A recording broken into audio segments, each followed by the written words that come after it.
Hey, what's up? It's Jim, and today I'm going to talk about Moana 2.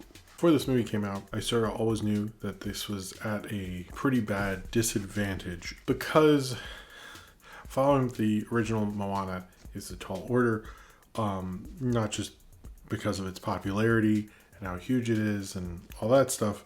I think it's been in the top 10 streaming movies every year that we've done a top 10 streaming movies, like still.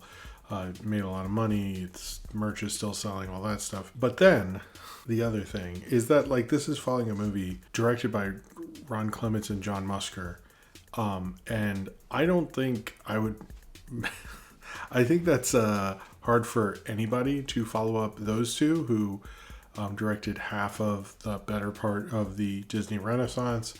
That being Little Mermaid and Aladdin. They directed Hercules, Princess and the Frog, Atlantis, and the first Moana, also The Great Mouse Detective. But they have a lot of huge hits in there. I would say they're probably, in terms of if we rated animation directors the way we rate live action directors, they're probably people who have hits around the same 90s 2000s periods as people like Spielberg and Cameron or something. And much like any of the Terminator sequels that James Cameron wasn't involved in, this isn't very good. I think there was so much going against it, and this film doesn't fight that, and it seems like corporately they don't care about creatively following up a movie that had a lot going for it because of the people who are involved who are just not here this time. And it's very evident, and I'm not just saying that because I knew they weren't there, but it's the quality in terms of this movie is an extreme decrease. I think part of this movie is that, we know it was a Disney Plus show originally, and that they refigured it out for theatrical. At first I was sort of a little surprised. I thought maybe you can just take ideas. I mean, things are adaptable. There's lots of scripts that were totally different when they began shooting them. Then you see the movie, and it's not that at all. However, this is not a new thing for Disney at all, actually, especially with sequels. Most of the direct-to-video sequels, including, the Aladdin sequels, one of which I believe starts off is the season premiere of the TV show, and then another one is the series finale of the TV show. Several of them, from Sleeping Beauty to Cinderella to even the Atlantis direct-to-video movie, were repurposed TV shows into being movies. So this is the quality we're working with here. They use an old move from their old playbook. They can't do direct-to-video anymore, and since Disney Plus shows and movies apparently don't bring in enough money, they put this in theaters. And I think this speaks to the overall culture of Disney, how they are corporately, despite the fact that everyone thinks they are, have a great corporate executive infrastructure. I think the fact that this was able to exist at all in the form it is one of the more bigger failures I've seen from a major studio executive team in a long time. This was, I would flat out say this is a bland disaster, because I saw it a little bit, a few days ago, and it's didn't permeate at all. Where it's when I first saw the first one, I didn't actually give it a great review, which I kind of knew my kid, my daughter was, I was pregnant with my daughter at that point, and I sort of was I feel like she's going to like it a lot, and that was underestimation there. But I was a little wrong. I was a little too harsh on it, but I think this one, it's very easy to be too harsh on it because there's nothing to be complimentary to too much. I think that they're trying to follow up without Ron Clements and John Musker and, Lin-Manuel Miranda as well.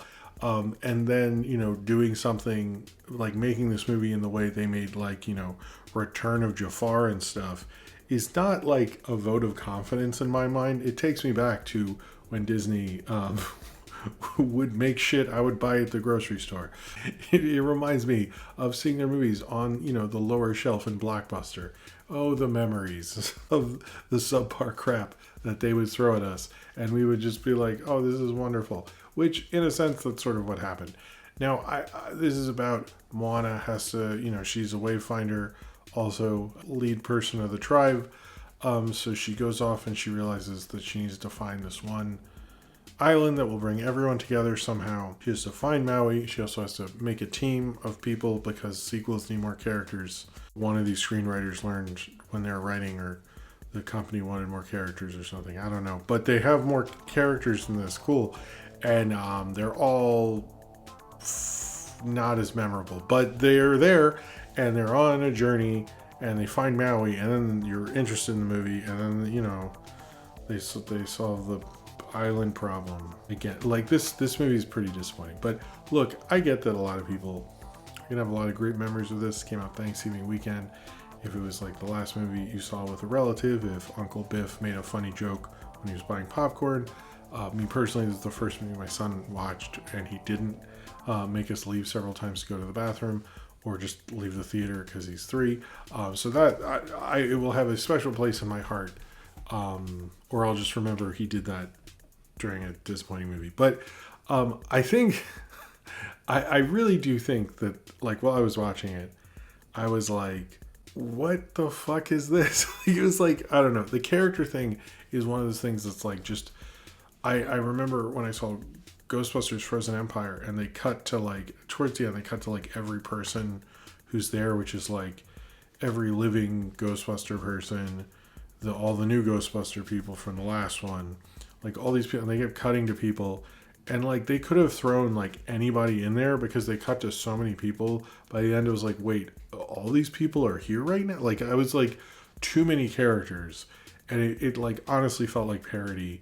And I've noticed that with a lot of sequels now is like, let's just put as many people as possible because maybe he could have a streaming show, or we can get his audience. Or I actually don't understand it because it just is messy as fuck.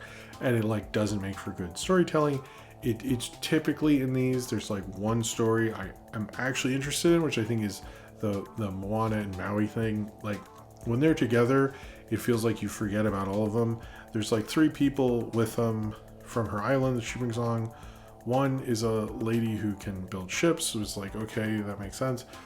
A chef, because apparently when you're on a journey, you need food, which was not an issue in the last one, but is an issue in this one that they never really get into. They've like really no use for this guy.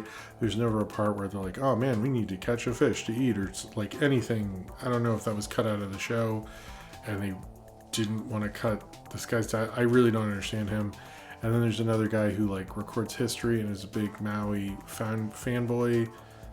I don't know why he's here. And then they pick up one of the coconut guys, and the pig and the chicken are here. And there's so many people on this boat, you're kind of questioning what's going on when you just really wanted to see Moana and Maui, both of which are good. Maui's just a rock at his most charismatic. I think it's like honestly my favorite, his best role ever. I wish he would just do some live action type of thing like that because he's very good as Maui. I felt like him and Moana were kind of held back by having to placate all this other plot for no reason. Like I think Moana has an interesting idea because she's like, you know, needs to progress her island and her culture. They need to progress and live on and move on and like expand, or they're gonna die. And it's very much at the back of her mind. And it's interesting to like, you know, have the idea of like she wanted to be a voyager, a wayfinder, all this stuff. And then now, okay, you know, now you definitely are. You're definitely going on these voyages, finding all these people. And like, was there disappointment there? Like, how does she feel about it? Like, how does it work with the island? I guess her dad just runs stuff when she's not there.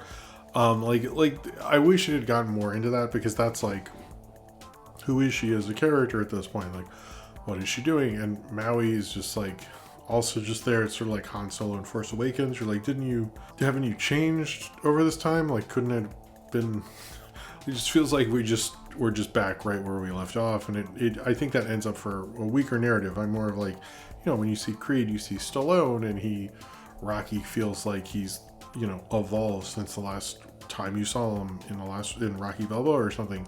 And this, it's like, oh, they're just the same. And that seems to be a very Disney thing where they're like, well, we're not going to evolve them too much. And in the sense that did feel like a TV show, because that's what TV shows can't move the status quo. But I guess Disney does that because they're corporately, that's their corporate mandate and stuff. So they don't. Although I liked The Rock and I liked, I forget her name who plays Moana, but I liked her as well. Everyone else, I really could not care less about. There were way too many of them. None of them really made an impact on the story. When just him and Moana, it's great. There's a villain who's a bat queen lady who's not the big bad person. There sort of isn't one.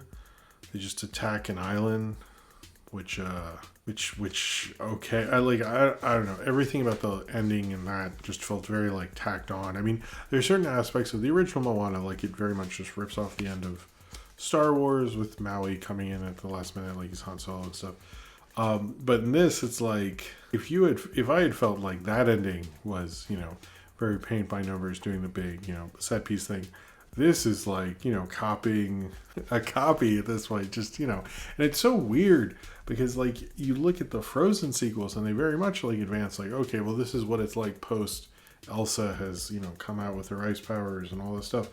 And like that, but also that's like Jennifer Lee wants to make more Frozen movies, whereas one of the Ron Clements and John Muskers is retired and the other one, I don't know what he's doing, but like they don't seem to have that same attachment with their character. I think if you're actually going to make Moana 2 and be actually serious about it, which I don't think the only thing that Bob Iger is serious about in this is like the quarterly earnings report and not making a movie that lasts, which is kind of hilarious because like that is what the first Moana is, and the second one is like creatively such a like, it's like watching someone fall off a cliff or something. Find a director who is one of your top directors, or find a great animation director, find someone else who can write songs. It can be a different vibe instead of someone mimicking Lin-Manuel Miranda's style. Like it's just so weird, the whole idea of it. But it's weird in that like corporate, like, I don't know, we just like hodgepodge this shit together and we made a ton of money and they're like happy about it. And then it like hints at Moana 3, but it like really like, I'm sure I'll have to watch this a couple more times. So if you think I'm being too harsh, don't worry. I will have to reevaluate it whether I want to or not. But it is very much, I think, a big step down. Even like, is it better than Wish? Like, I don't know. As time has gone on, I'm sort of like, I feel like we're in this like kind of real subpar, like Disney cares about their IP place and we're not in a good place where the innovation of the company is like just fucking dead. Like there's just like, there's nothing to look at here. And the fact that I think, they're having a Zootopia 2 and then an original one, even those have like flat out failed and not been as original as they should be. I mean, this looks like a company that exists because of how large it is, not because of how creative it is anymore. And this is like such an evidence of that. I'm fairly disappointed. I didn't expect this movie. I didn't expect much, to be honest. And those low expectations were not met at all. I think it could have been a lot better had they actually given a shit. And it's very clear that executive wise, I do not understand the motivation behind this other than financial, because there's nothing creatively here. It is like, if you're going to run the longest running animation studio like in film history, the most successful animation studio in film history, and you have all of that legacy that is bringing in tons of profits for you, and this is what you're doing, I think you've not only failed yourself morally, but you failed the full potential of your business empire. And I would say you failed financially in everything if this is the result of what you're going to be doing. I think it is, shows me that Bob Iger is probably one of the worst CEOs we can think of if this is what he's going to present. If this is what he's going to let happen, I don't see how that's in any way what a good CEO or whatever he thinks he's doing is. It's a real failure on all levels. And I know, he had 2019, he's had some big successes, but like the fact that, you have one of the biggest movies of the past decade and you fumble it this bad where it just feels like, okay, another one. I mean, this feels like a sequel in the 80s or something. Like it really doesn't feel like they really brought their A game at all. While we're watching it, it just feels like, another kind of animated movie. It's another kids movie. That's all that matters. It's another one. We all saw it, and I feel like we weren't talking about it in my family after we saw it. It's just more like, did you like it? And my kids are like, I don't know. And they're just not, I think you shouldn't come out of a sequel going like, oh, okay. I think the idea of Moana 2 was a much better idea than was ever executed. I hope whenever they make Moana 3, which they heavily implied and I think have announced at this point, that they actually try. Because this wasn't trying. this was just sort of falling with style. And if you're going to fall with style like this, I think you should maybe hit the ground a little harder and rethink what you're doing if this is what Moana 2 is. So if you've seen Moana 2 and you would like to talk about it, then comment below in the comments and subscribe if you would like to.